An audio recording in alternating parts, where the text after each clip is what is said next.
nous allions en banlieue faire un tour sous le ciel bleu des beaux jours.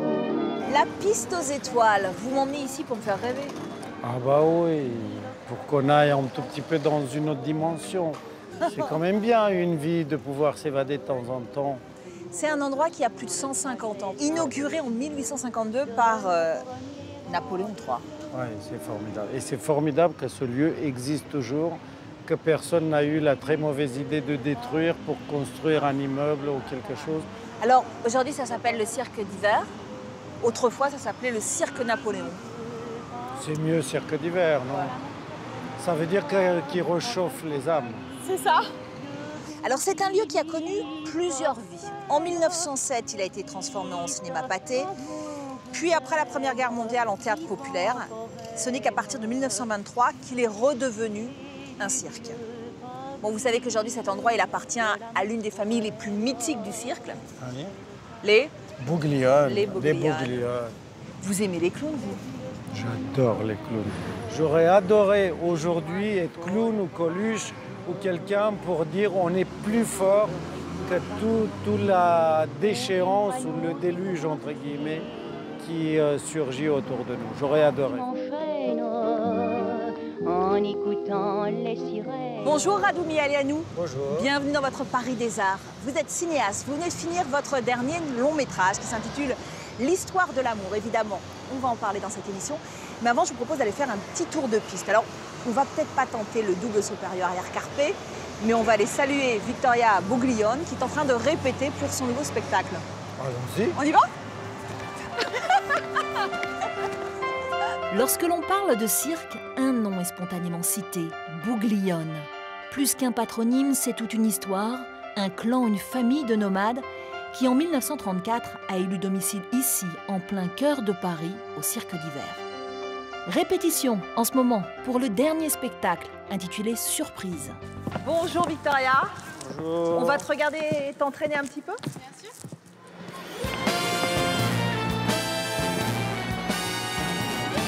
Incroyable, hein? T'as vu? Je suis pas une chanson. Ah, waouh! Oh, wow, wow.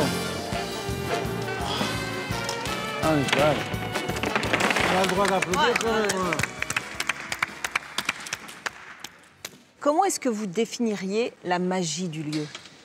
Au tout début, il y avait dans les 5000 spectateurs, donc j'imagine qu'ils étaient tous collés les uns contre les autres, donc ils se transmettaient même physiquement, si je peux dire la magie et la chaleur de ce lieu.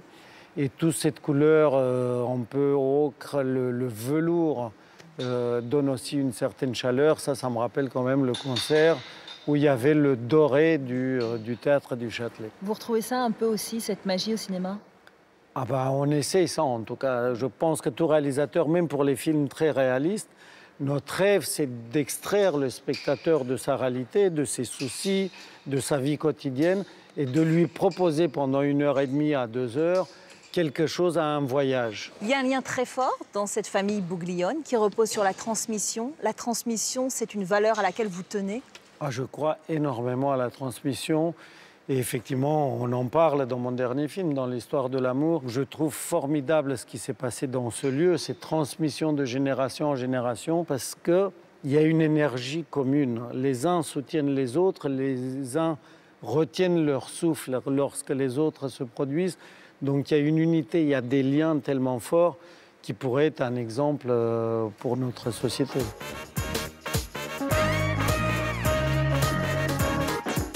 Tous les vieux qu'on nous connaisse. Donc ici, on est dans votre quartier, dans le 11e Ça, c'est arrondissement. mon quartier. Moi, je l'appelle un village où tout le monde vit très bien ensemble et même on est indispensables les uns aux autres. Le fleuriste, comme on vous aime. Et voilà, mon copain Armand Couture. Bon, Armand risque de ne pas être là. Sylvie!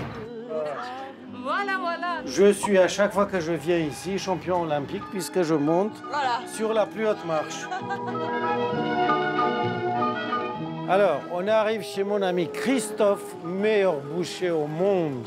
Pas seulement le meilleur boucher, mais le plus drôle. Vous venez un samedi. Ouais. Le but, c'est pas d'acheter, juste de faire la queue et vous amuser, l'entendre parler, voir les autres clients. Et quand vous arrivez devant, vous avez le droit de dire bah non, je veux rien acheter, et vous repartez. Bon, continuation. Bonne continuation. C'est le meilleur quartier de Paris. Il fait tellement bon d'y vivre.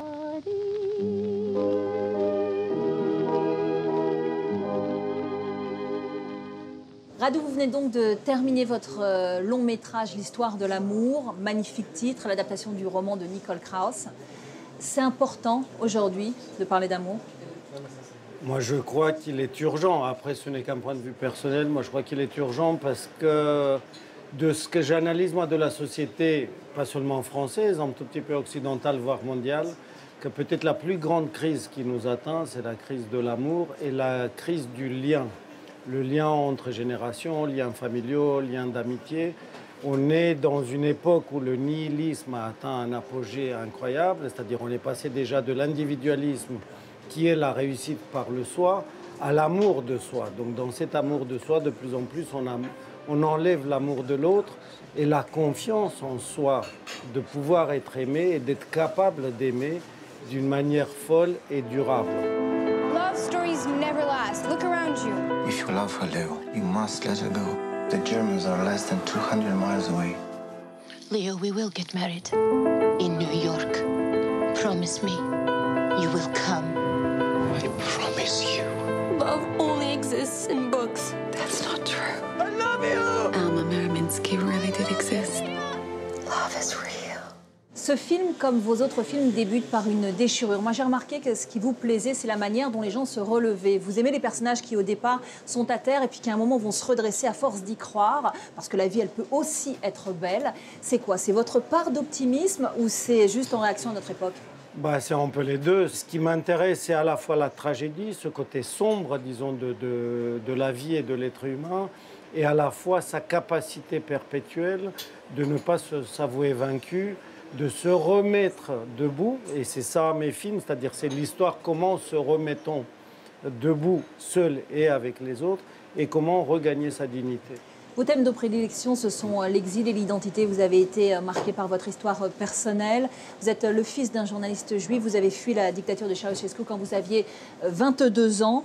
Direction la France après un passage en Israël. Va, vie et devient. Est-ce que c'est le film qui est le plus proche, qui vous ramène le plus à votre histoire personnelle?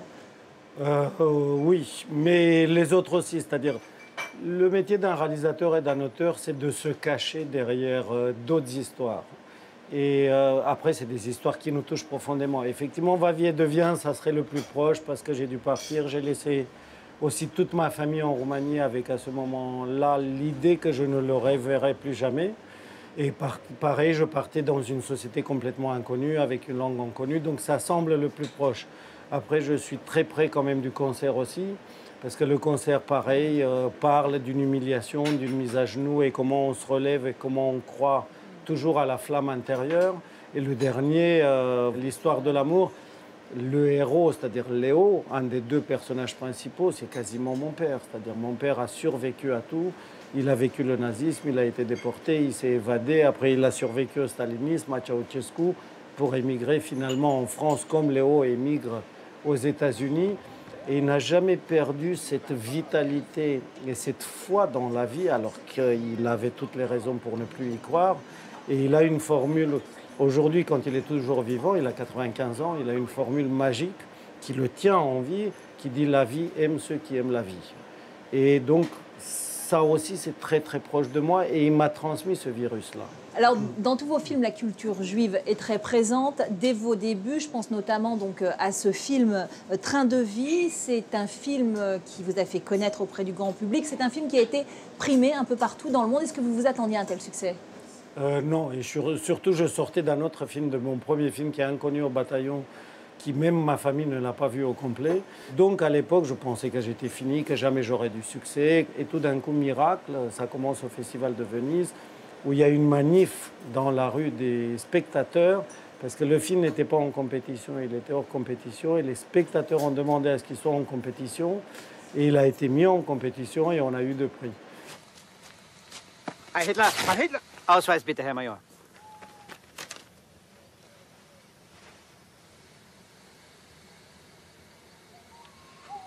Mon Dieu, je n'ai jamais songé qu'on y arriverait tous, mais fait en sorte que les enfants et les jeunes puissent franchir la ligne de front et qu'ils aillent vivre en paix en Palestine. On l'aura compris, Radou, votre cinéma, c'est un cinéma militant. Est-ce que vous pouvez nous parler de La Source des femmes, qui rend hommage à la femme orientale et qui traite aussi des tabous dans le monde arabo-musulman? Où est-ce que vous êtes allé chercher votre inspiration pour ce film, avec notamment Leila Bekti et Biouna? Bon, d'abord, j'ai beaucoup voyagé dans certains pays du Maghreb et parlant avec beaucoup de femmes tout le long des années, à un moment donné, je sentais aussi que quelque chose allait bouger dans tous ces pays-là et que la démocratie était sous-jacente. Et je me suis dit, la démocratie ne peut se réaliser qu'à travers la femme. Et la référence de la démocratie, ça va être le droit de la femme. Lorsque la femme aura le même droit que les hommes, là, la démocratie sera en bon chemin. Certains avaient peur, mon père m'a dit, mais tu es fou, tu vas te faire tuer, etc. Et je dis, mais ma vie, c'est quoi? C'est de dire les choses. J'ai vécu la dictature. Je ne peux plus jamais être enfermé dans ma tête. Donc s'il faut mourir, je vais mourir. Mais je ne peux pas ne pas le dire.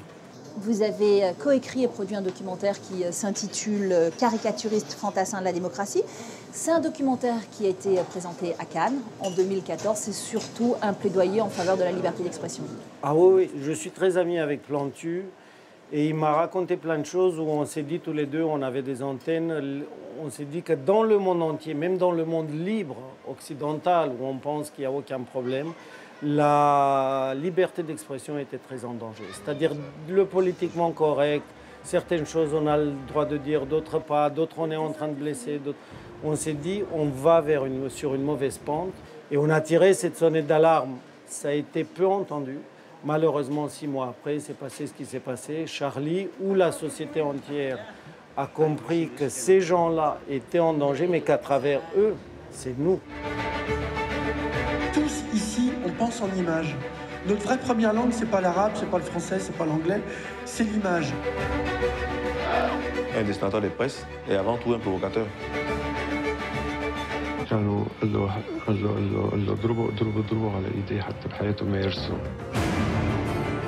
Bienvenue chez mon ami Armand. C'est Armand Amar, le compositeur de musique de film, que Radou a voulu nous présenter. Il a collaboré avec les plus grands réalisateurs de cinéma. Il a notamment travaillé sur tous les longs métrages du grec Costa Gavras. Et avec Radou, c'est une longue histoire, couronnée de succès. 2009, le concert César de la meilleure musique de film, ça a dû être une grande émotion. Grâce à Tchaïkovski. Ce qui est très particulier dans votre musique, alors je vais peut-être très mal l'exprimer, mais c'est qu'elle est pénétrante. Elle pénètre les personnages. C'est pas simplement comme un habit qui viendrait draper ou habiller. Il y a quelque chose d'intrusif. Alors ça part d'où? Ça vient de mon éducation, parce que j'ai très peu d'éducation occidentale. Donc je travaille très peu sur ce qu'on appelle l'harmonie et une écriture verticale, c'est-à-dire comme les grands compositeurs. Et je suis plutôt inspiré par les musiques traditionnelles, la musique baroque, donc qui sont vraiment proches. C'est plus accessible, dans le fond, et ça fait appel tout de suite à l'émotion. Je suis vraiment inspiré par tout ça. Ouais. Radou, qu'est-ce qui vous embarque dans la musique d'Armand? Ce qui était beau dans cette rencontre, c'est que tout d'un coup, j'ai découvert un frère, disons, de voyage, et qui est passionné par la même chose dans son métier, dans la musique, c'est-à-dire par la rencontre des identités au niveau musical et au niveau rythmique. Et là, tout d'un coup, ça a été la découverte. Je dis, mais j'ai un frère que je ne connaissais pas. Plus aussi où on a un truc commun que moi je retrouve beaucoup dans sa musique, c'est entre guillemets le baroque avec le profane, le parfait et l'imparfait.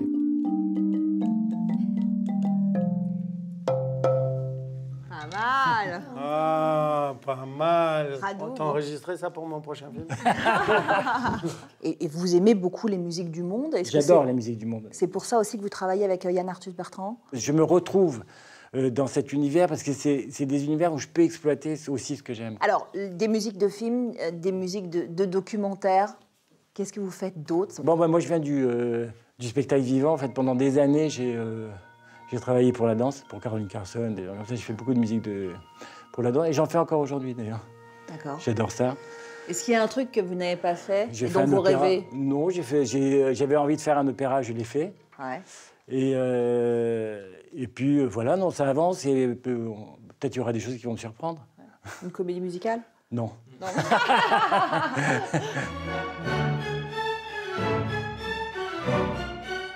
va rester chez Armand, direction le toit terrasse pour notre questionnaire du Paris des Arts. C'est sans doute mon arrivée à Paris, le premier jour, 4 décembre 1980, l'arrivée de mes enfants, l'arrivée de mon frère et l'arrivée de mes 2 parents, jeunes immigrés de 60 et quelques années, en train à la gare de l'Est. Il y a longtemps, c'était le Ranelagh que j'adorais et la pagode qui a fermé, qui rouvre, semble-t-il. Mad Max. Non, je déconne. Sur les toits de Paris et La Belle et le Clochard. C'est vrai qu'à premier abord, il est chiant, il est triste, mais après, quand même, c'est une belle âme. Mais voilà, ça ne nous ferait pas de mal, puisque je suis parisien, de sourire un peu plus. Trop belle et de toutes les couleurs, impertinente, libre, donc personne ne tuera ça. Romantique. Merci Radu Mialeanu. Ainsi s'achève votre Paris des Arts. Non. Si, c'est fini. Vous pouvez retrouver bien sûr l'émission consacrée à Radu sur notre site internet france24.com. Et puis vous le savez maintenant, l'émission se poursuit aussi sur les réseaux sociaux. À très vite. C'est déhanché, Radu. Très compliqué. Hein. Elle est mourue. Bon.